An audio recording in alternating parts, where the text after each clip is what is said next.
কিন্তু ভাই দেবের জানো তো মানে মার্কেটিং স্কিল কি মানে ওটাকে নাং ভাতার করা বলে। বারবার একটা মেয়েকে ডাকা, ওর ওর জামাই আছে যেন, ওর স্বামী আছে যেন, আর স্বামীটাও ছেড়ে দিয়েছি, আর স্বামীর কিছু করার নাই, কারণ মার্কেটিং এইটা করতে হবে। দে বা সবাই সবাই দেখছে দে সু দে সু সু দে সু দে, এই করে মার্কেটিং চলছে, ঠিক আছে। কিন্তু কথা হয়েছে ভাই দেব, সিনেমাটা ভালো করিলা ভাই, পাবলিক দেখতে এসেছি খরচা করি, সিনেমার একটা স্টোরি ভালো করো কিছু একটু। আবার তোমরা ব্রেকআপ হওয়ার পর যেমন স্যাড স্ট্যাটাস দাও না, তেমনি দেবের পয়সা আছে ভাই, প্রডিউসার বটেও তো, ও না সিনেমায় বাই করে দেয়, স্যাড সিনেমা।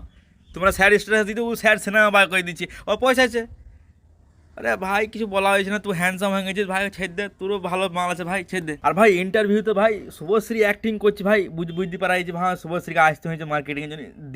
দেবের চোখ দেখি তুমি বুঝতে পারবে, দেব কিন্তু অ্যাক্টিং করে নাই, দেব প্রত্যেকটা চান্স মারছে। বলে রুকমণি দেবকে ভালোবাসে, দেব শুভশ্রীকে ভালোবাসে, শুভশ্রী রাজ্য কৌদির বউ, এটা তো বারমুন্ডা ট্রায়াঙ্গেল ভাই।